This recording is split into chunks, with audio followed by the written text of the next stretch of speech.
Welcome to Donmar TV News Channel, mga balita sa buwan ng Nobyembre.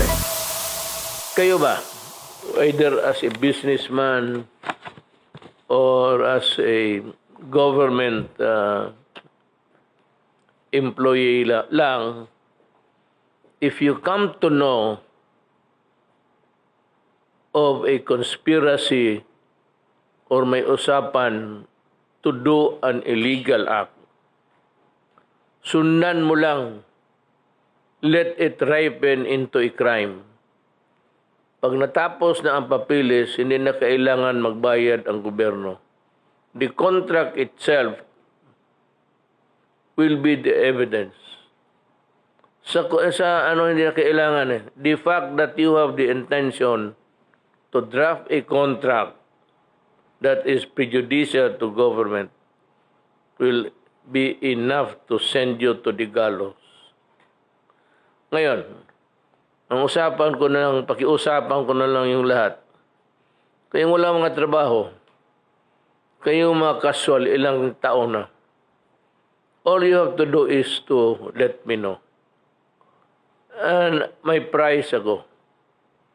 Pagka mayroon kang malaki, if it's a malaking sindikato, ghost project ni director, putang ina, I'll give you 50,000. Bulong mo lang baski sino. Yung kaibigan mo, huwag ka na magbigay ng pangalan. Sabihin mo lang yung kontrata, dito, ganito, ganito. Sino sa gobyerno, maybe Secretary Roque or Sunny Dominguez. Pag mamalaking mga contract, huwag mo lang sabihin pangalan mo, ibulong mo lang na niluluto yan. I'll give you 100,000 and I will keep your identity secret until I reach my grave. Hindi ko kayo bubukuhin, hindi ko kayo papasubo. At kung nalaman kayo, tapos hinaharas kayo, paalamin mo ako, I will deal with the devil. Yan ang gusto ko. Bumaril ng tao na legal. Kaya kung inaano ka, tinatakot ka, paalamin mo ako. I would be happy to make you happy. Okay? So, dyan tayo magtapos mga kababayan ko. Take note of my yung 50,000, 100,000, yung malaki. Bulong mo lang. Huwag kang magbigay ng pangalan. Pag namin na totoo, bantayan lang namin, then I will allow it to ripen to a crime. Pagkatapos, kami na ang bibira. Then, pagdating ng panahon, balikan mo doon ka kay Secretary Tugade, sabihin mo, Secretary, di ba ako yung nag-report? Kung si Secretary Tugade, yes, I remember you. Tama na. Bayad ako. Kaya kayong taga-gobyerno may trabaho, take care of your position. Do not allow even a dent of anomaly na dumaan sa opisina mo. Kasi sabi ako, stricto na ako ngayon until at the end of my term. Pag makita ko may sisirain mo lang. So, maraming Pilipino naghihintay, mga civil service eligible, mga graduates. Marami akong pampalit sa inyo. Do not ever think that you would count in the large context of governance. So, dismiss ito sila. Kita mo sa karami magastos ang laway. Gano'n. Minsan dito sa koko, gano'n ko na. Ako naman ang uminom ng koko. employees dismissed. DPWH.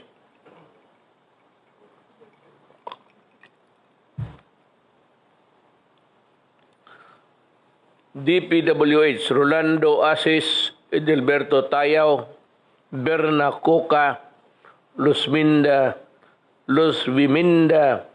Narciso, Danilo Peroy, dismissed by the Ombudsman for misconduct.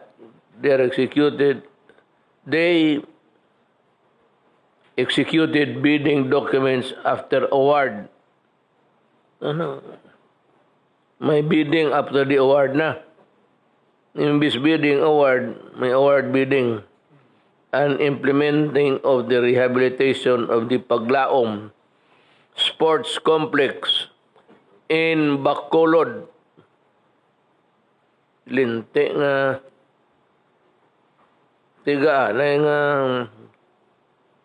dito na tayo itabo sa inyo. Dismissed by the Ombudsman Ray Alcantara of the local Water Utilities Administration.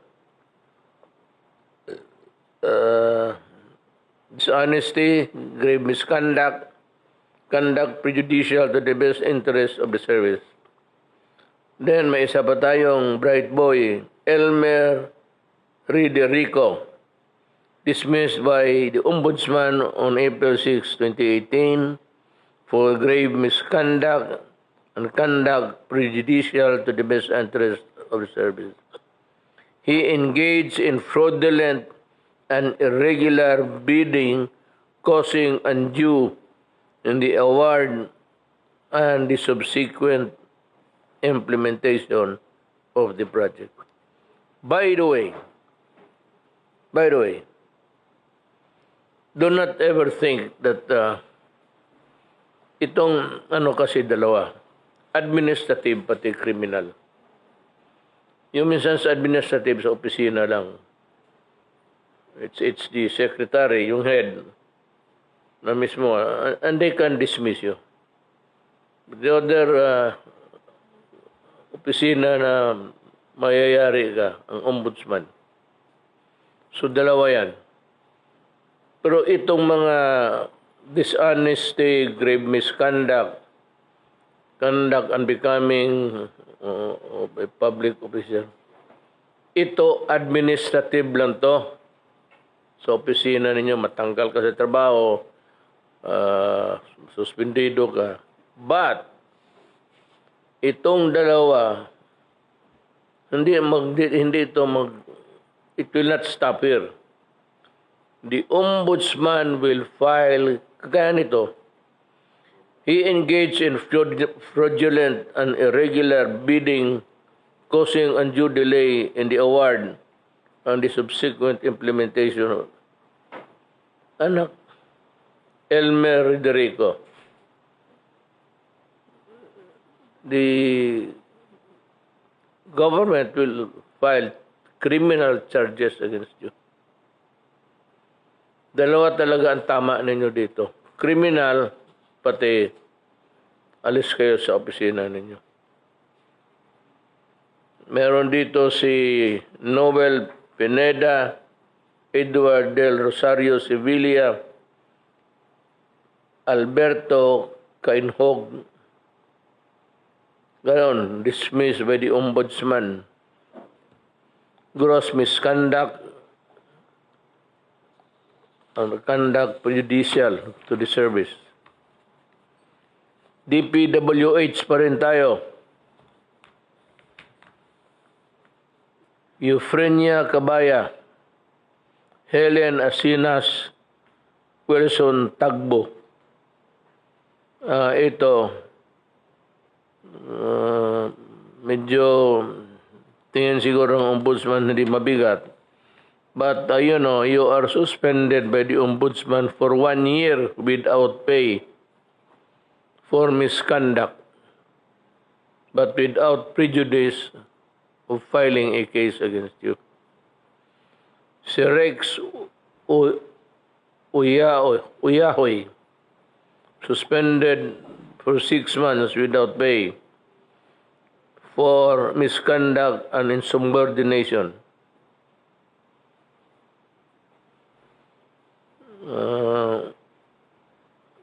Well, ang tingin ng ombudsman dito nakalagay, granting a request for a modification. Nabigyan siya, maybe because of the merit of the case also. Enrico Gilias, suspended by the ombudsman for 2 months and 1 day. Roberto Canisal, suspended for 1 month. Philip Nenes, suspended by the ombudsman. Edna Nenes, pareho ang middle name ninyo. Magkapatid kayo. Philip at Edna, FF kayo, Nenes. Mines, rather.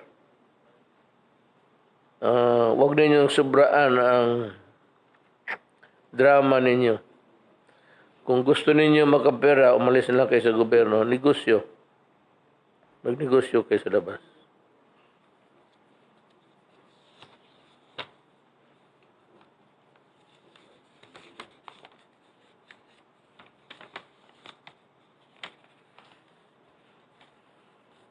Sunny Boy Oropel, suspended by the ombudsman for 1 month. Next time, I will see to it that you will be dismissed from the service. Arnaldo Bonifacio, suspended by the, by the office, siguro. Next time, because sa administrative, pwede kang appeal hang sa opisina ko. Pero pagdating sa lamesa ko yan, since you are known to be a malikot ang bulsa ninyo, you were suspended only. Next time, Arnaldo Bonifacio, I will dismiss you from the service. Lahat yung suspended. Next time na magkaroon kayo baski simple simple neglect of duty or whatever, it falls as a ground for dismissal, papalisin ko na kayo. Virgilio Eduarte, note dito, PRRD appointee. He was suspended by the ombudsman. Next time, magkamali ka, I will personally see to it that you're out. Umalis kayo dyan sa alingas-ngas yan dyan sa DPWH. Maraming magbabantay. Serafin Lago, ganun rin. Next time, dismissal ka na. Suspended ka lang ngayon. Roberto Atienza, suspended. Next time, I'll dismiss you. Joselito Altiveros, suspended ka lang by the DPWH for 6 months. Misconduct. Next time. Sabi ko nga,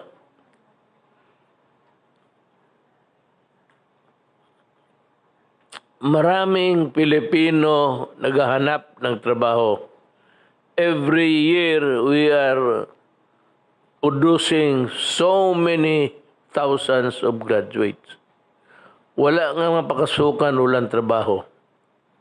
Na kung gusto ninyo, bakantihin yan mga position sa opisina ninyo, gumawa kayo ng kalukuhan. And may isa pa. I think this will be... Kayo ba? Either as a businessman or as a government employee lang, if you come to know of a conspiracy or may usapan to do an illegal act, sundan mo lang, let it ripen into a crime. Pag natapos na ang papilis, hindi na kailangan magbayad ang gobyerno. The contract itself will be the evidence. Sa ano hindi na kailangan eh. The fact that you have the intention to draft a contract that is prejudicial to government will be enough to send you to the gallows. Ngayon, ang usapan ko na lang, pakiusapan ko na lang yung lahat. Kayong wala mga trabaho, kayong mga casual, ilang taon na. All you have to do is to let me know. And may price ako. Pagka mayroon kang malaki, if it's a malaking sindikato, ghost project ni director, putang ina, I'll give you 50,000. Bulong mo lang baski sino. Yung kaibigan mo, wag ka na magbigay ng pangalan. Sabihin mo lang yung kontrata, dito, ganito, ganito. So, yun sa gobyerno, maybe Secretary Roque or Sunny Dominguez. Pag mamalaking mga contract, wag mo lang sabihin pangalan mo, ibulong mo lang na niluluto yan. I'll give you 100,000 and I will keep your identity secret until I reach my grave. Hindi ko kayo bubukuhin, hindi ko kayo papasubo. At kung nalaman kayo, tapos hinaharas kayo, paalamin mo ako, I will deal with the devil. Yan ang gusto ko.